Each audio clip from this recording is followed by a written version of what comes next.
Hello, and welcome to another episode of Influence and Growth Mastery. I'm so excited today because I have a great friend here with me, Sean Atkinson. We're going to be talking about filling in the blanks of entrepreneurship. Sean has spent most of his life in and around advertising and marketing, from the music industry and fashion to working with local businesses and luxury brands. He stepped out into entrepreneurship so that he could help create legacies and change the failure rate of small businesses.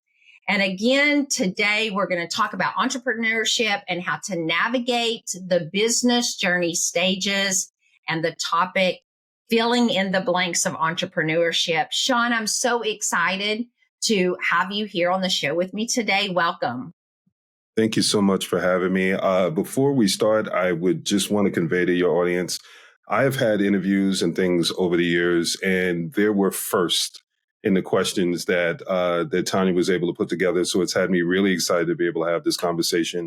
And the fact that these are first means that she really cares about the audience. She wants to make sure that you're getting the answers that you need. So I'm excited to be here, excited to have the conversation and to be able to pass on some information. Thank you so much. Well, marketing, branding, all those types of things are one of the things that I'm very passionate about because, when I first started, Sean, I'll just tell you, I knew absolutely nothing. Nothing. In my corporate career, I worked with our marketing department some, but I have to tell you, coming into entrepreneurship, it's a whole different language. Yes, it is. So definitely, I admire what you do. And I have loved learning about marketing, branding, speaking, all of those things. But you often speak about the various stages of the entrepreneurship journey. Let's talk about some of those stages for our listeners this morning. I'm just going to let you jump right in and have that conversation this morning. Okay, great. Well, I literally just finished a series for early stage businesses where it's a series talking about the idea and inspiration stage. And that's where you get the business idea and the steps that you should take leading up to fully launching your business. And it really is focused more on the people that have the business idea, people that are on the corporate side that may be in a situation that's not the best. And they want to be able to go out, but they know, we're in times where you can't go without a check. So you want to be able to step out with a certain level of confidence in your idea. So one of the things I wanted to be able to cover were the stages within, the steps rather within this stage, and then continue to work out through the remaining stages. So there are the obvious stages of like the business idea, the launch when you first get your website. And then once your business is up and running, then you start to focus more on customer engagement and you start to look at, okay, well, now I'm established, but now I need to start looking at growth. And then beyond growth, you start looking at scaling. So it's not just growing your client list, it's growing your business in a way that, okay, I feel like I've peaked in this very specific area that I'm in. Now I want to start to look at ways that I can expand. And then there are stages after that, but we can kind of focus within that range because that will cover new businesses all the way up to existing businesses. And I would say when it comes to the idea stage, one of the first things that you want to be able to do is focus on validating the idea. I can't tell you how many ideas that I have ideas all the time. And some, they end up being really good ideas. And some, the moment I say it out loud, I'm like, oh, sounding good in here, not out there. And you have to be able to think about it where some things can be a great idea, but it may be a great idea for such a small group of people that it's not going to be something that allows you to be profitable as a business. So it's not just having a great idea, it's having a profitable idea. And one of the things that we have to start to look at when we start to build out a business is, okay, this is a great idea. Who would it help? How large is the audience? And once you can start to figure out that audience and start to do that market research, that's where you can start to build your business model around it. And that's how you start to work your way through those early stages. Sean, I'm so glad you started with that, because something I want to say about Mm, that is so many people that I've talked to about starting a mm, business is they fear making the mistake of yes. having an idea and it's not the right idea. Yes. And I tell them it's okay if Hmm. you make that mistake. Change. If it's not working, Yeah. change. Because one of the things that I did when I first started my business, Hmm. I've shared with you that the very first thing I did out of the gate was start a consulting business. Yeah. No business name, no checking account, Hmm. no nothing. I started with the first check. I put myself right back into my corporate job, more or Hmm. less. Did that for a year and a half and decided this is not what I want to do. Yeah. So basically, that was probably the wrong idea. So I pivoted. I made a decision. I mean, I hired 5 people too, but so I tell people it's okay Yes. if you have an idea and it's not the right idea. Hmm. You pivot from that and go with Absolutely. your next idea. It took me a while to figure out what that next idea was. Hmm. And now I feel like I'm on the right track, but it's okay. So I want people to know Hmm. you still want to start the business. Don't wait and delay. Don't delay till Yes. you think you have the right idea, because you'll never get started. No, You no, agree with there's that? there's never really a perfect time to start a business. If you're an overthinker like I am, you will always find a reason to say, uh, ooh, well, maybe I should just wait for this and maybe I should wait for that. I've had second and third and fourth incomes since I was 6, 7 years old. Like I always knew I wanted to be an entrepreneur, but yet my business is roughly 5 years old. That's decades that I spent. And I went into it with the understanding of I want to gather as much information as I can. So when I step out, I'll be prepared. I'll know everything that I need to know. I've got over 30 years in marketing. And when I stepped out into my business, there were still things I needed to be able to figure out. Mhm. As much as I know about advertising and marketing, I knew how to market other businesses. I needed to learn how to market my business. And I think that's where a lot of people run into issues because one of the things that they run into are these gurus that will tell them, oh, all you have to do is this. There is nothing all you have to do about entrepreneurship. I will never give someone that party line of making it sound like it's easy. It's not easy.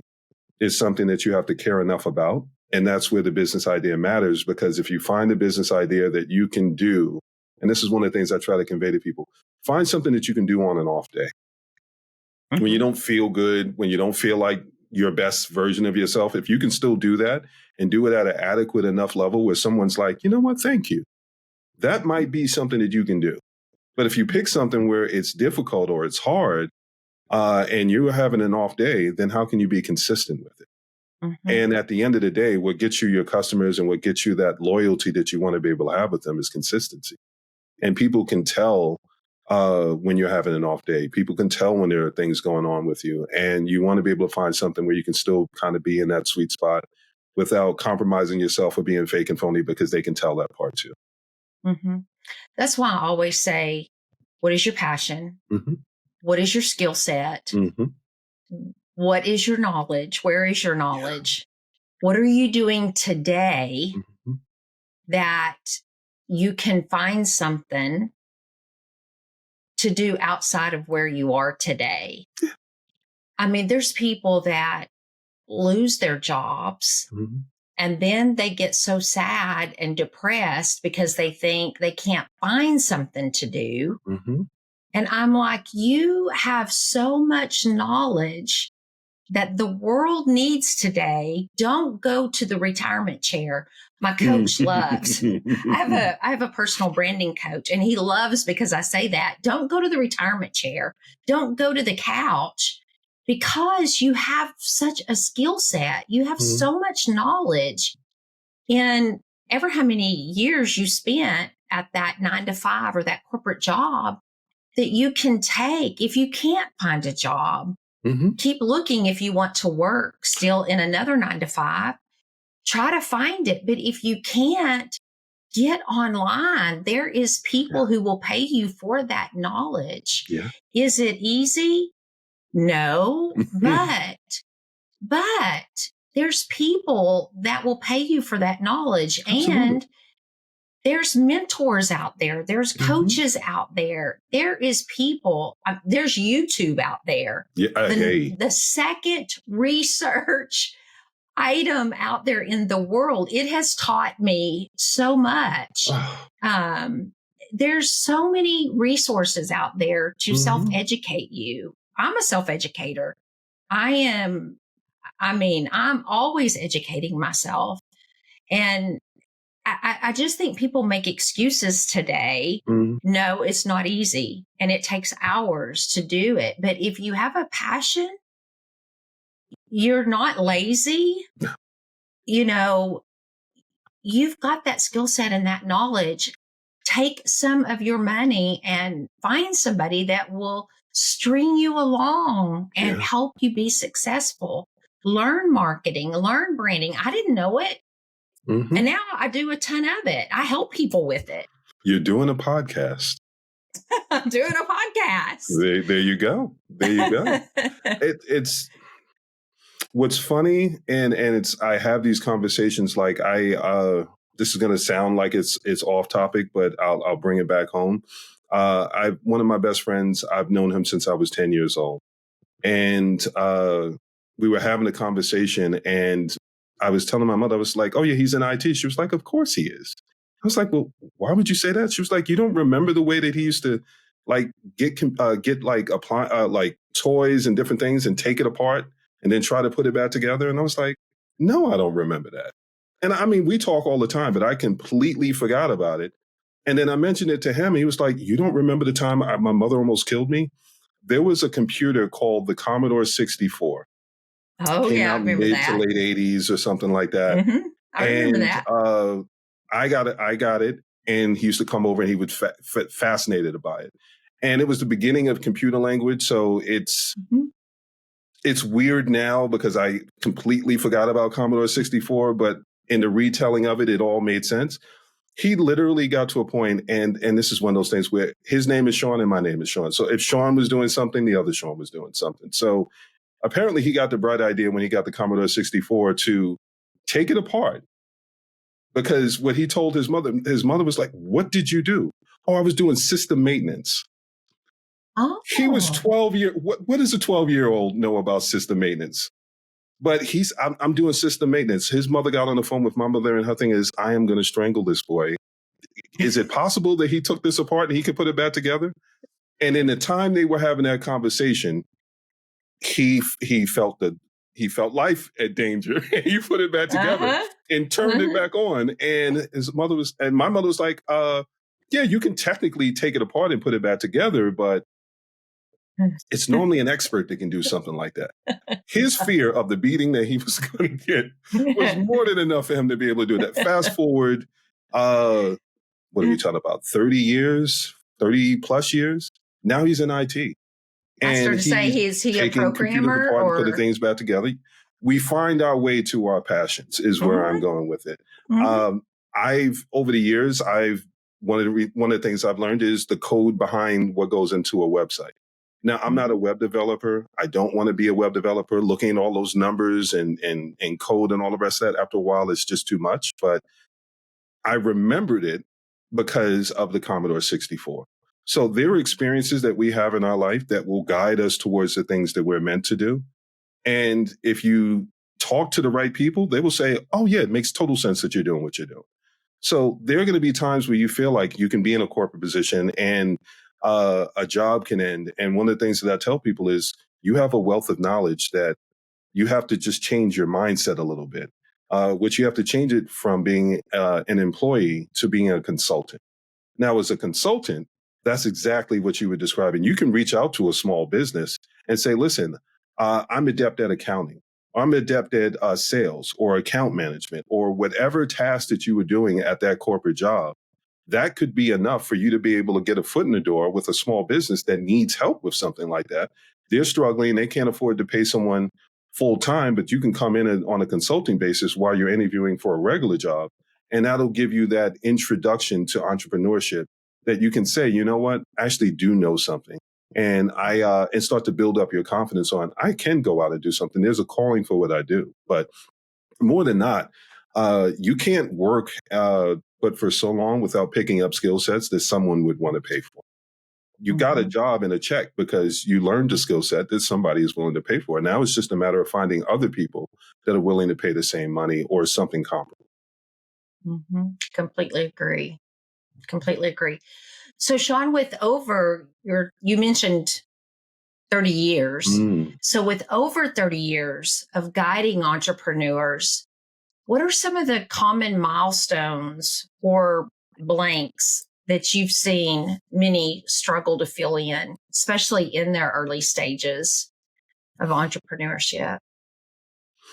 I would say it brings to mind a saying that I heard, and it just rings true. If you want to know the end, look at the beginning.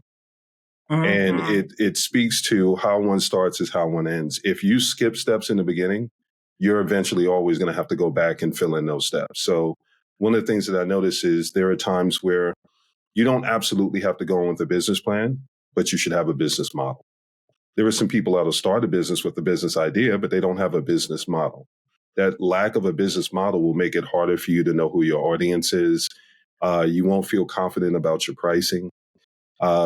Those two things alone are things that trigger that failure rate that we see with businesses, specifically small businesses. Now, I wanted to make sure that I got the numbers right, but to go over the failure statistics, 18.4 businesses fail within the first year, 37.9 fail within the first 3 years, 49.7% fail within the first 5 years, 65.6 fail within the first 10 years, and only 25% make it beyond 15 years. That number goes up because we forget as we go along that we still have certain things that we have to do. So if you look at the beginning, the people that put those things in place, that foundation is necessary. It allows them to be able to move further on through the process. If you figure out the things that you need to figure out before you fully get started, then you don't have to do as much work. What happens a lot of times is there'll be businesses that start. They can get going and feel like I got some momentum. I've got customers. I got this, I got that. And then they learn about their business. And then that's where you see people reposition because they figured out everything that they needed to know in the beginning. And now they have to change their brand messaging and their marketing, and they have to go about it in a different way to be able to reach the clients that they really want to be able to have instead of just planning for everyone.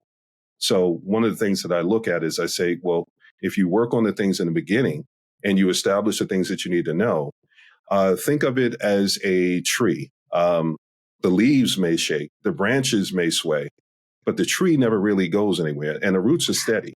So if you get your foundation right, you can pivot in your business without having to do a major overhaul.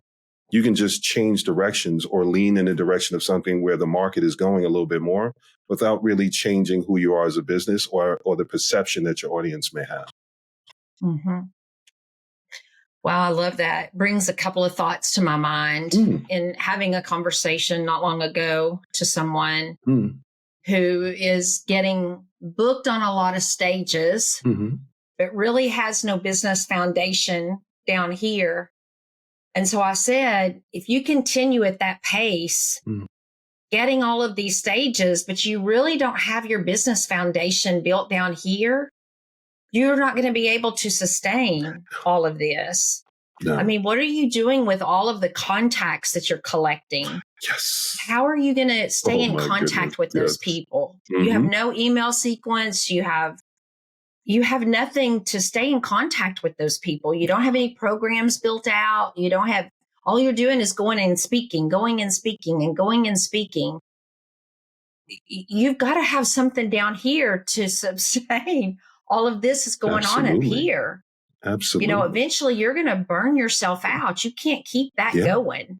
Yeah. So that's one thought that brings it to my mind. The other thing is for brand new entrepreneurs, I think it's so important starting out is having a coach that can help you get from A to Z so that you do have that business plan to help you avoid all of the mistakes. I mean, I know for me, I didn't have a coach immediately starting out, but I know of a lot of mistakes I could have avoided, a lot of heartburn I could have avoided.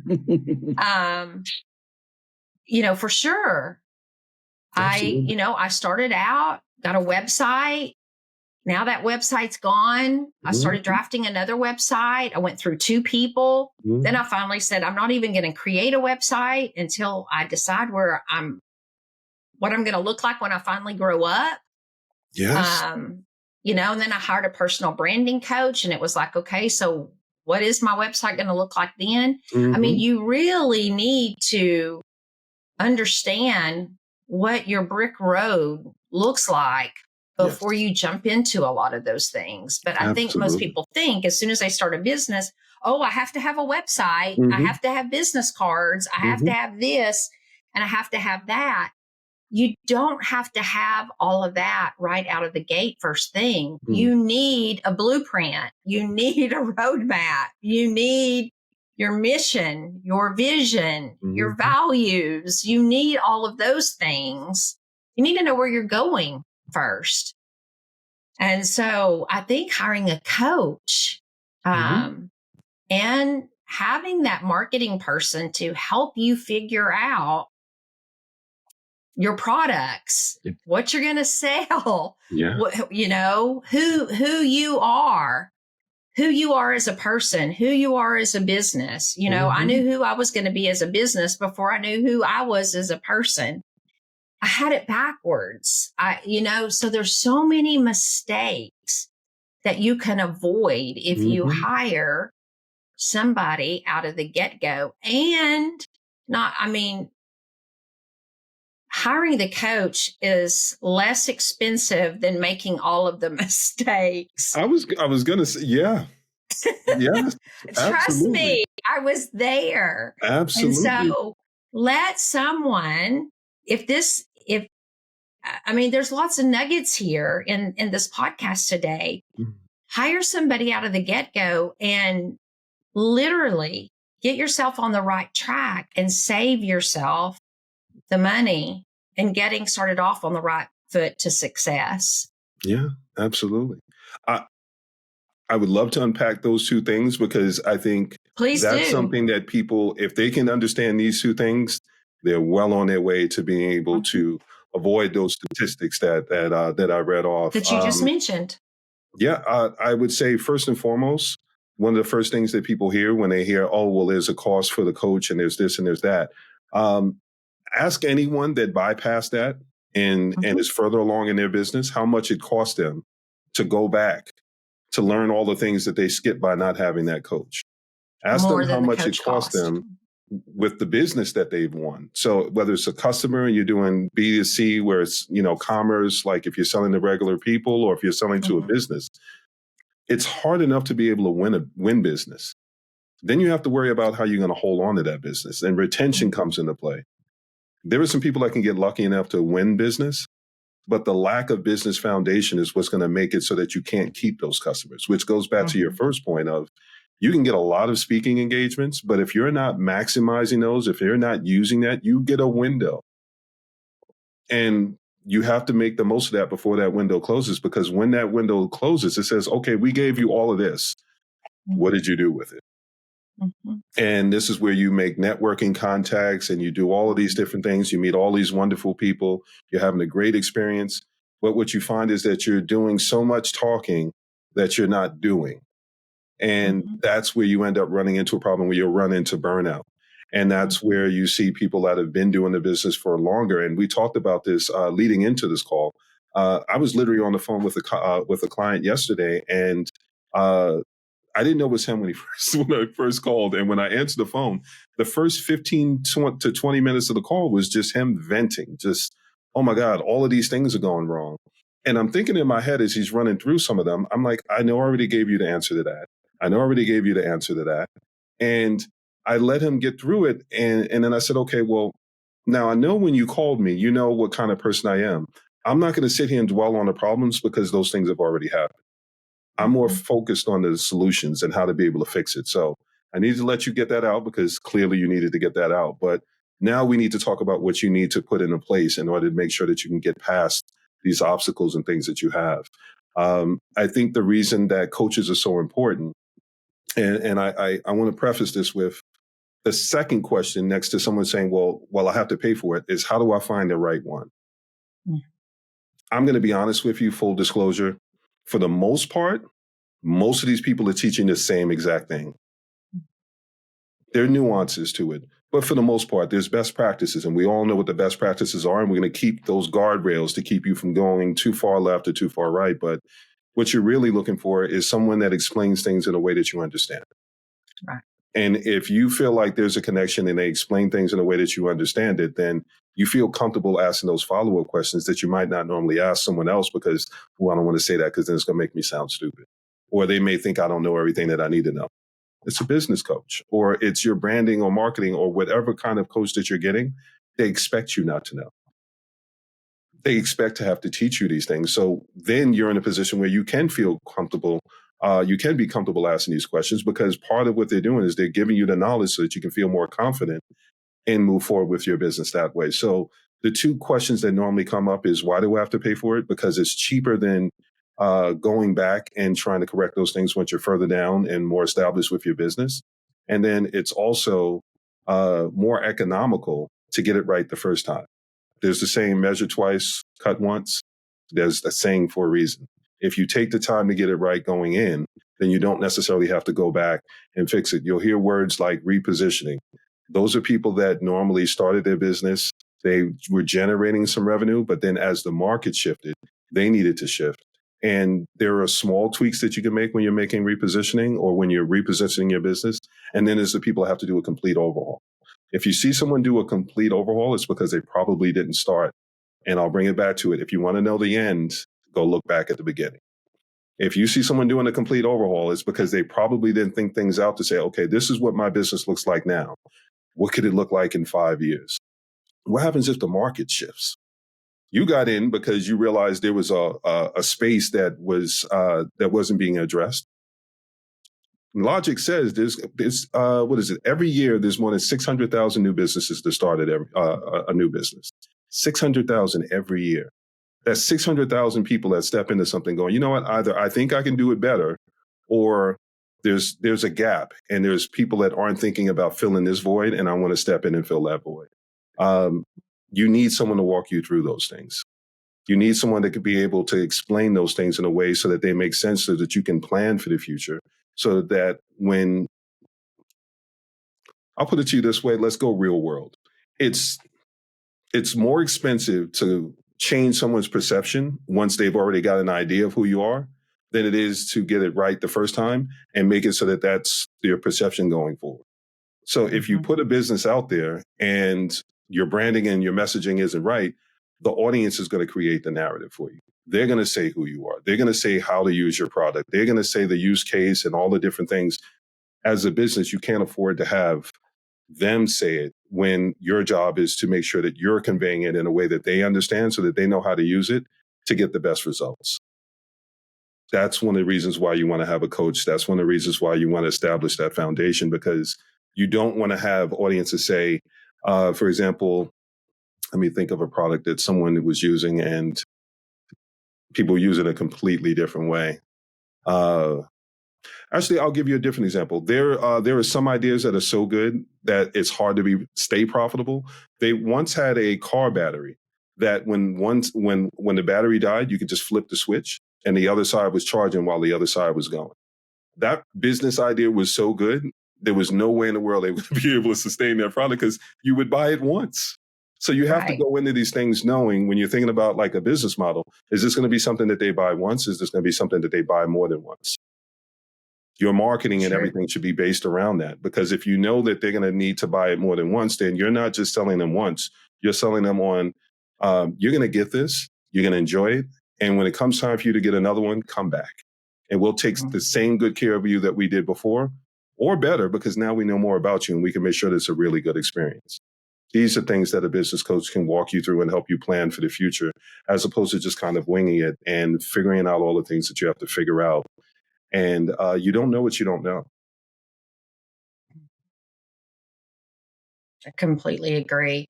One of the things too that I'm seeing in entrepreneurship today, and I'd love to know if you're seeing this, in your area, is where entrepreneurs are doing this. And the word just left me, but it's almost like it's not really a partnership.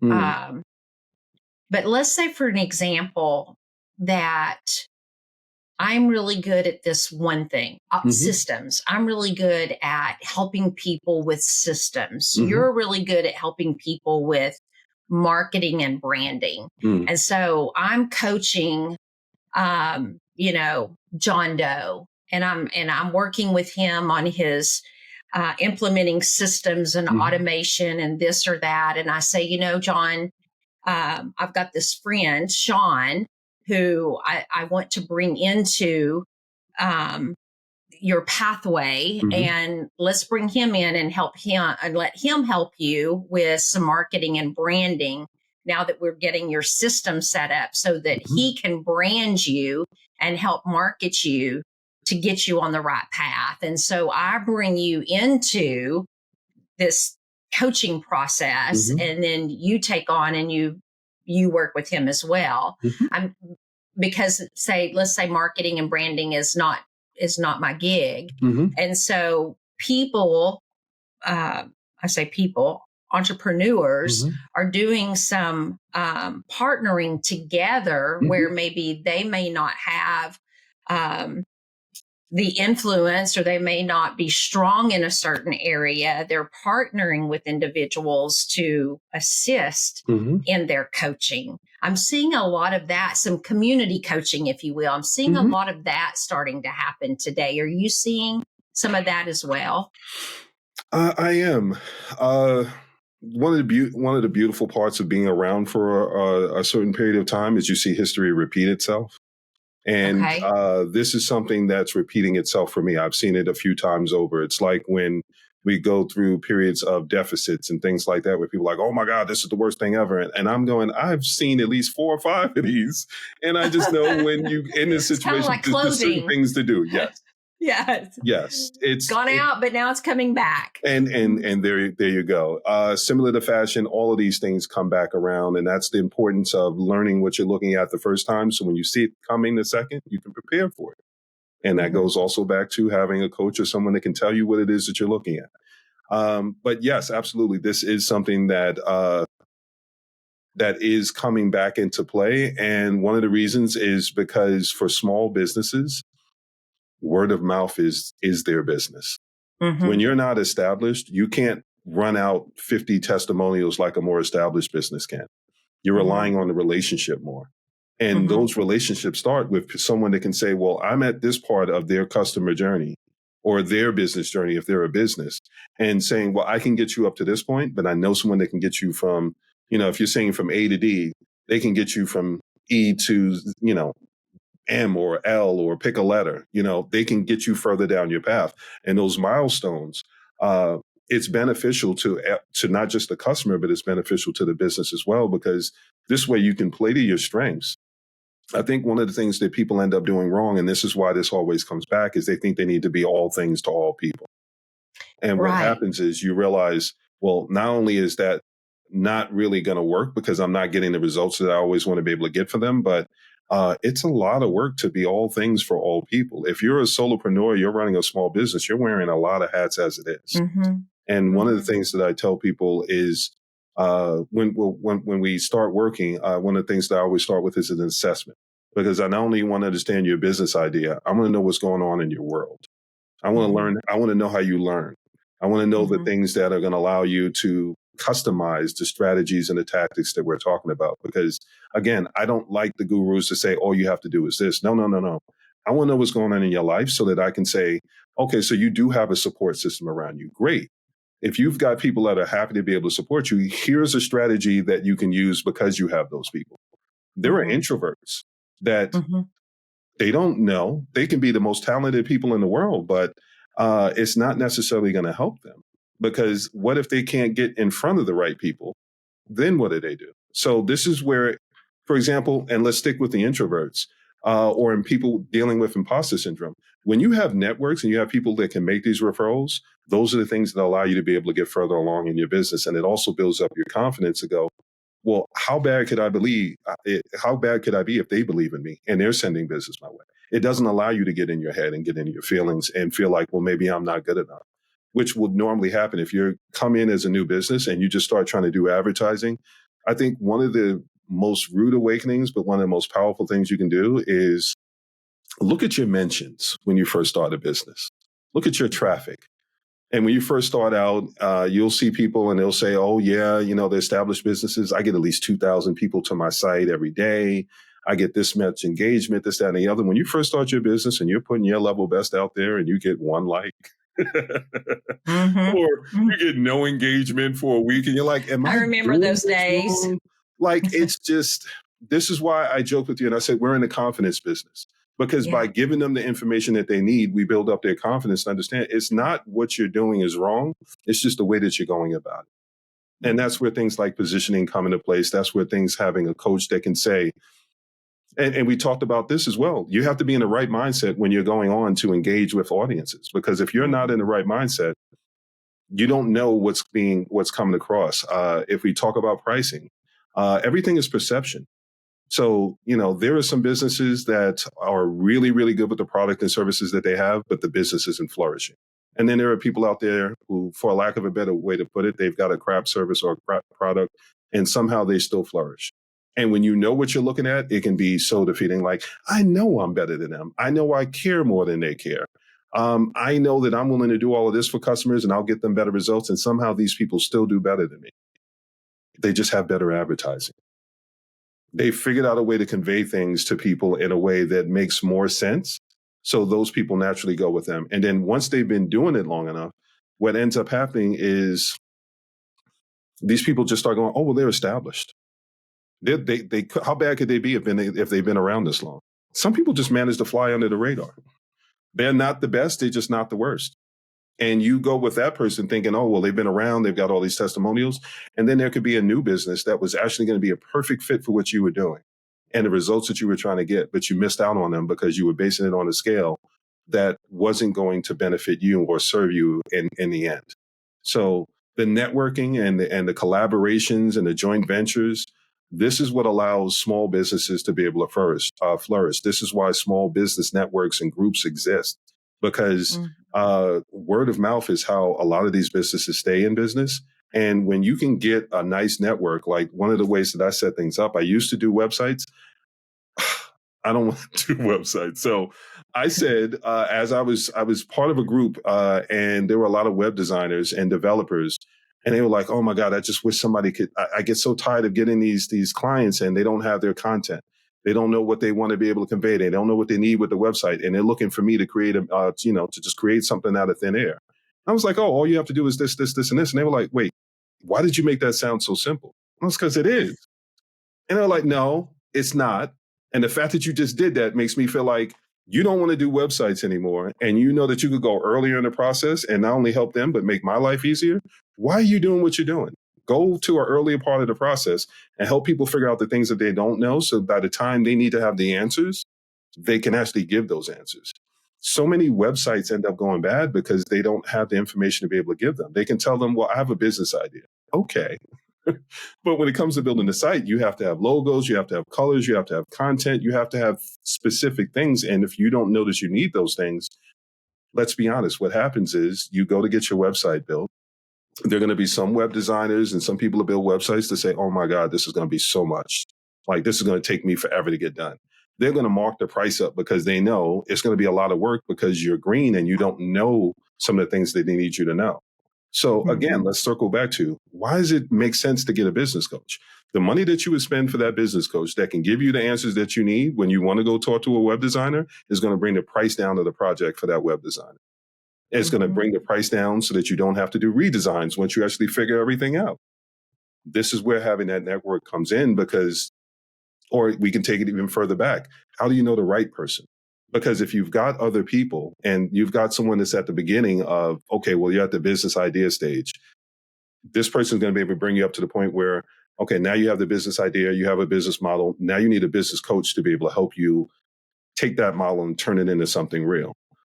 That's the next milestone in that stage. That next person will be able to come in and say, okay, well, now I've got you with the business model. Now you have something that you can explain to the brand designer.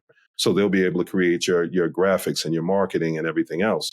Then you'll also have enough information to be able to give the web design. All of these things bring your pricing down and it makes you more efficient. And you can plan further ahead and you can create real milestones that can allow you to be able to see the progress that you're making.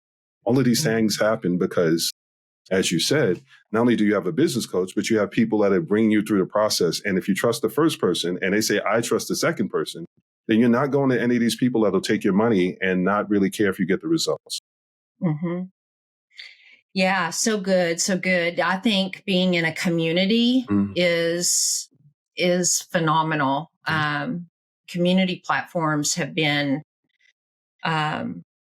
outstanding, and I'm in the process. I'm getting ready to launch one myself. Nice. And yeah, I'm looking forward to that. And that is my goal is for people to work together like that. But, I think that for new entrepreneurs, if they can team up with other businesses like that, it also can drop the price down, for newbies to be able to work together like that and to be able to create that referral system amongst each other. And too, like we talked about, is that confidence.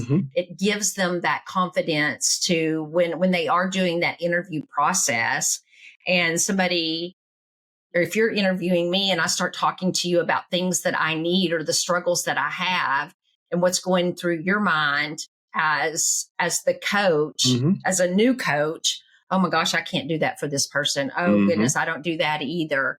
You can just take care of this one small part. I think entrepreneurs that are new, they start thinking, I can't take care of this client.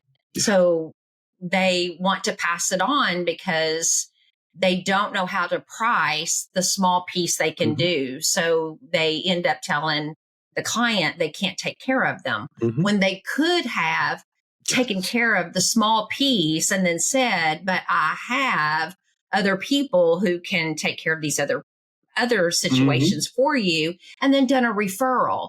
They don't know how to do that. They don't collaborative. That was the word I was looking for a while ago. These collaborative partners, they need to build that referral system with this collaborative partnership.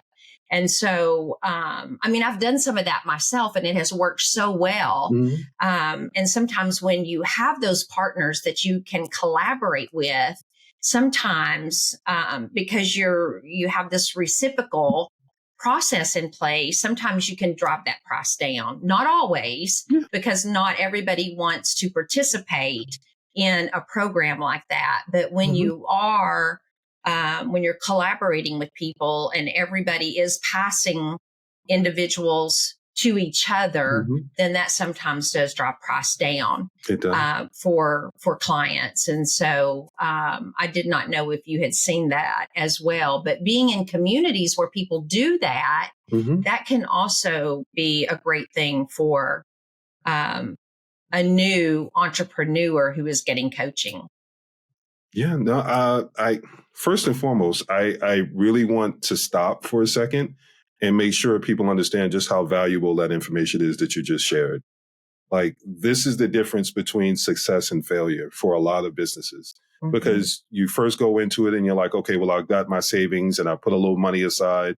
You'll go through the money that you put aside. Then you start to tap into your savings. And then the pressure starts to ratchet up and you go, oh my God, what am I going to do? If you go into it with a plan of, I've got a network, I know that there are different people that I can work with. It's not just for the established business or the coach, it's for the business that is trying to start itself. It's for that entrepreneur that wants to be able to branch out and start a business. Maybe you have a side hustle. Maybe you don't have a business at all. Going into it where you have these collaborations that are already in place, it just makes the process so much smoother. It answers those follow-up questions that someone might ask where they say, okay, well, I want to get this done. Can you do this? I can't do all of that. I can do this, but I have a value network. And let's use that's business jargon, but that's what it is that you're describing. It's the collaboration, but the package of it is a value network. And it's a network of people that bring value to your business so that you don't have to pass away opportunities like that. Like knowing that you're a coach and knowing some of the people that you help and how passionate you are about it. If I run into someone and either I don't have the bandwidth or there's things where I know that you're going to be a better fit, it's in my best interest to say, you know what, I can't help you, but I know Tanya can.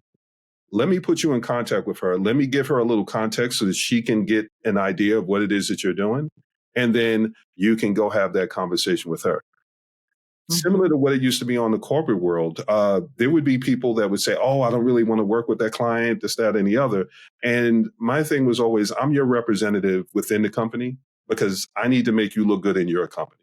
And that mentality always helped me out because when people left that company and they went to another company, they would say, how do you always know these people at all these different companies? Because I treated them right when they were at this company. And when they went to the next one and they realized they had a need, they were able to go, oh, I know somebody that could be able to help with that. And he actually— You built relationships. Relationships help small businesses. Quantity, when you start to get to that point, then that's where, yes, marketing and things like that will really kick in. But for smaller businesses, relationship building is going to be one of the biggest things that you can do. So that's why I want to pause for a second and say, I really need anyone that's listening or watching to understand just how valuable that information is that you gave them. Because again, I've been doing this for, over 30 years. I've been around advertising and marketing for like 45. Wow. Yeah, my mother worked for Atlantic Records before it was Atlantic Records, back when it was ADCO. And they used to do company picnics and all the rest of these things. And I got to sit up under the A&R reps and ask questions. And, you see musicians and performers out in the world and you're like, oh, wow, they're so cool. And then I would go into her office and I would see them as regular people. And my thing is, 5 years old, I'm going, well, out there, they're this. And over here, they're like, hey, how you doing? And I would ask the questions to go, well, like, what is that? That's marketing. Like they're presenting them in a way that they know will be able to help them sell sales. So my first introduction really was looking at A&R, which is artist relations. So you have to be able to read the room to know talent when you see it. But then you also need to know the audience well enough to be able to say, I'm going to take this person and I'm going to introduce him to these people. And that's how we're going to be able to get all the album sales that we want to be able to get. I will say that one of the hardest things, in a way, I'm almost being a little lazy these days because one of the things that I learned was one of the hardest things to market and to be able to be consistent with are people, because people say things and do things. And, we're in cancel culture. You find out that people are doing things and they've got receipts. When you're selling a product or a service, it is what it is. I've had people ask me a question. Well, when you're building a brand, are you building a brand for your as a person, or are you building a brand for your business? My response to them is, depending on what it is that you want to get done, technically you can do both. But I caution people, lean more towards the business than your personal brand, unless you know that you're going to be able to maintain whatever brand you build. You're going to have to be that person. If we stick with the music analogy, do you have a favorite band? A musician or anything like that? Not really. Okay. I'm a music lover. So I've got a lot of favorite bands and stuff like that. I said I could use my granddaughter. She is eat up with Taylor Swift. Okay. Imagine Taylor Swift has been in the industry, for at least 10 years? Yeah. Imagine someone wanting Taylor Swift to sing one of the songs on her first album or her demo. After a certain point, if you've ever gone to a concert and you see the guy do this, and let me do it where you can see the mic. Here we go. Yeah. And they put the hand out with the mic out there because they don't want to sing the song. That's because they've been singing that song forever. Yeah. And every time someone sees them, they ask them to sing that song. After a certain point, you get tired of doing that. So when you think about your personal brand, Yeah. recognize that you're going to have to be that person whenever someone sees you. When they see an actor out and, Yeah. oh, can I get a picture? They're expecting you to be the person that you see in a movie. And you could be sitting there with your family going, I mean, dude, like, can I just eat? Can you let me finish Yeah. dinner? And then they're like, I'm so oh, they're over not what I that. thought they were going to be. Yeah. We forget that there's things when you build a brand around being a person. When you build a brand Yeah. around your business is what it is. So when we start talking about repositioning and things like that, I'll give Papa John's as an example. Papa John's was built around that one person for years. I don't remember what he Yeah. said, but he said something and people were really irritated with him. And then they went to cancel him. And then Papa John's was like, well, what do we do now? And then they had to rethink their whole marketing position. So I bring it back to, yes, you can do the brand if you are a brand, because you know that you have to be committed to that. But you can also focus on the business if you've got products and services so that you always have that to fall back on. And I think that's an important distinction for people to understand when they hear brands. And when they hear branding, branding is the result of positioning. Positioning is figuring out how to be able to convey what it is that you need to convey to an audience so that they care and that there's perceived value to it. It's just another way of saying, I want to be able to sell something to someone for a certain price. The only way they're going to pay me that price is if they think it's worth that.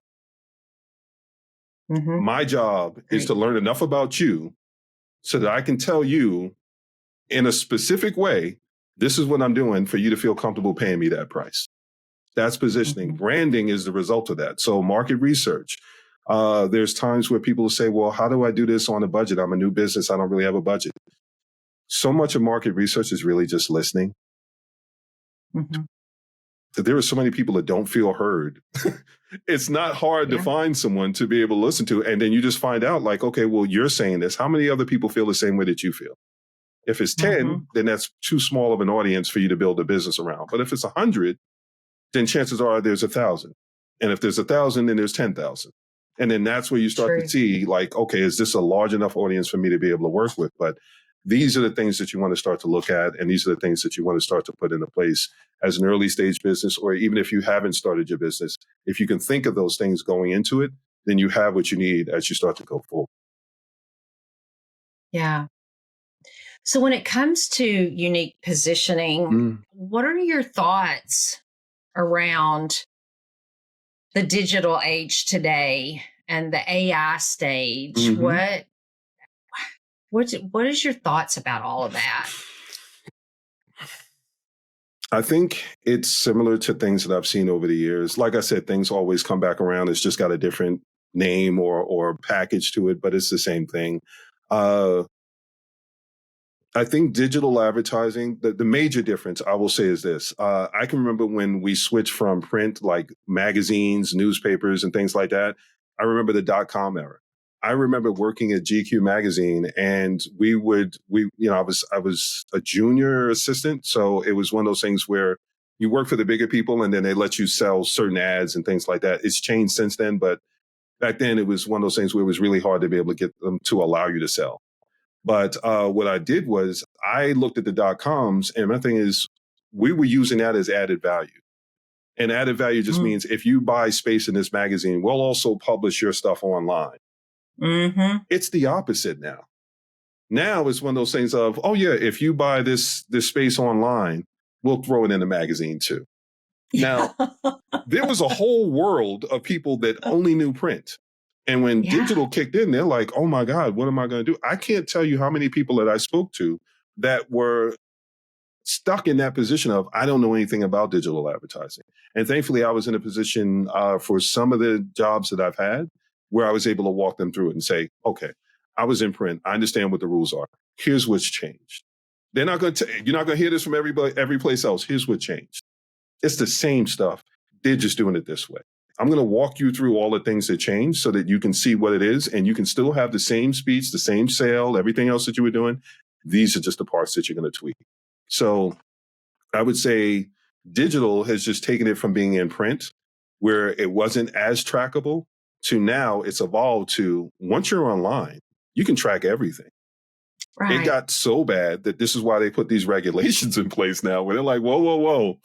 You need to sign on to allow somebody to have these cookies and all the rest of that. And cookies is just Mm-hmm. another way of saying you have a signature online. It's an ID that's within your computer. So when you go visit a site, um, they're able to say, okay, well, this is this person. And when you go to someplace else, they're able to see it again there. I will give you an idea of marketing and advertising. And I was on a call with a insurance. Well, we were visiting in Tennessee, Memphis, excuse me. With an insurance company, and we were explaining how granular we could get with the marketing. And it literally freaked the guy out. His thing is, wait, so you can do what now? And I was like, oh, yeah, when you grant access, like Facebook and certain things, when you grant access to the microphone, they can hear you. If you've got a smart TV with a camera, they can take a snapshot to see who's watching TV if you give them permission to do those things. And the thing is, that's really creepy. And I was like, and yet accurate. And there is a certain portion of people that don't care if you have access to those things, because when they have a need, it comes up. Have you ever been talking about something and then you go to log on or you go to look on your computer and all of a sudden they've got it in front of you? I as much as I appreciate it, sometimes it just irritates me because I'm like, I know where you got that from. But this is Mm-hmm. what digital marketing has done for us. AI Yeah. has made content writing easier, and it's made it something where they're like, oh, it's going to replace people. No, they actually, if I'm honest, like GPT is something where they've actually dumbed it down a little bit, because what they were doing is they were able to scan people's site and things like that. So it was just no holds barred. Like you could have wrote a great article or something like that. And they're like, you know what? That was a great idea. We're going to go back over here and we're going to talk about what you said, but we're not even going to really give you the credit for it. So they're not giving you something where you're saying, well, like when I was reading stats, I can tell you where I got that from. If you don't have the source, then you're basically almost saying it like it was your idea. So what we've gotten empowered, and we've overwhelmed people with information at the same time. Mm-hmm. So if you know what you're looking for, then you can navigate through all the rest of it. And you can kind of weed out the noise and all the rest of that stuff. But if you don't, then you can find yourself feeling overwhelmed. But that goes back to what you were saying with YouTube, where it can give you a lot of information there. I love YouTube. My mother will ask me a question. Right. And if I start to get to the point where I can see she's getting frustrated with me getting frustrated, I'm going, you know what, Mom? I'm going to send you a link. she's pulling out hard drives out of her computer now. I'll talk to her. She's like, yeah, I just did this and this and this. And the thing is, look at you. So, it's the benefit of there's a lot of information, but you need someone to point you in the right direction of. Yeah. And weed out all of the things that aren't going to be useful to you. Because if you don't know what not to listen to, then you don't know what to listen to. And then again, that goes back to the business coach and people that can guide you through it. Because if you're just going in, then what your struggle will be and what the challenge will be is learning who to listen to and who not to listen to. And that's just more trial and error over time. But if you have somebody that can kind of guide you through it, then that mitigates some of the risks. Yeah. Yeah. I find myself sometimes when I get things from my family is validate that. Yes. Validate that. Yes. Don't just believe anything and everything you get these days. Yes. Or they'll send me a picture and I'll be like, that's an AI picture. I've seen enough of this stuff now that I'm like, AI created that. That is not a real off the shelf picture. Yes. So I'm validating a lot of things these days.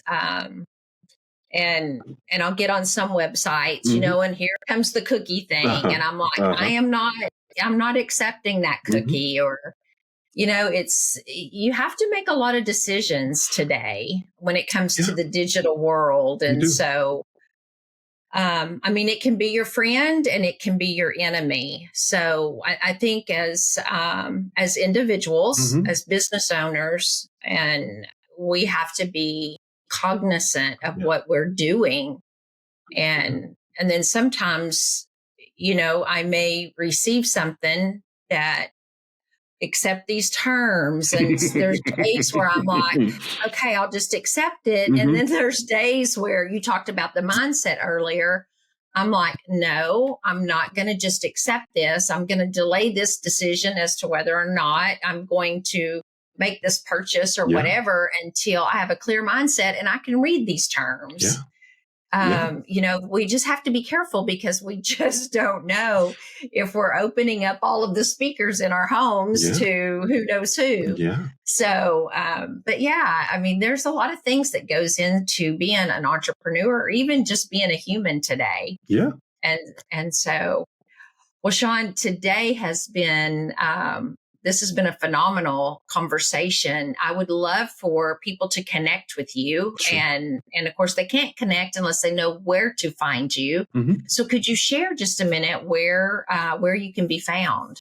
Sure. I am on LinkedIn, Facebook, Twitter. I do have some things on Instagram, but if you're trying to interact with me on a conversation, if you have a question about business or anything like that, I would say LinkedIn and Facebook are probably going to be the best place. I'm Sean M. Atkinson.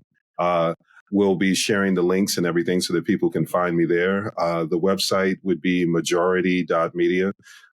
Again, this is forethought because my business name is Majority Media. And because I did my due diligence, I found that instead of .com, they had .media. And then it just made it uniform for me. And it made it sound like everything just fell into place. So it's just another reminder of when you do your research and you do your due diligence, it can really work out for you. I would point people in the direction of if you found any of this information useful, there's a resource library on my website.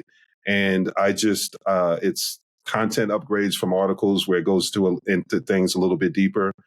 Giving more of an explanation. So if they understood the article, if they want to learn more, there's lead magnets where, I go into more detail, and then I'll have courses and workshops and things like that. Awesome. I am going to put you on the spot because I would love to have you either participate in a summit or some type of workshop, because I don't think people understand. Well, maybe they will when they watch this. I know what I'm listening to when I listen to you drop some of these gems, and I just want to make sure that people understand what they're hearing, because there's value in all of these things that you're bringing up. And these are things that you need to know at specific stages, and presenting it and putting you in those positions is going to really help not just those people, but it'll make them more aware of what it is that you're doing. And it's a great thing you're doing here. Well, thank you so much, Sean. It would be a pleasure to do some things with you like that. I would appreciate that. I definitely want people in the audience to go to your website and take a look at what you have to offer, and for anyone to reach out to you for their needs. If you have not already subscribed to your favorite podcast channel and or on YouTube, please do that. Also in the comments, leave us your favorite nuggets, and we will respond to those as soon as we can get to them. And we want to say thank you for joining. And until next week, we will see you again soon.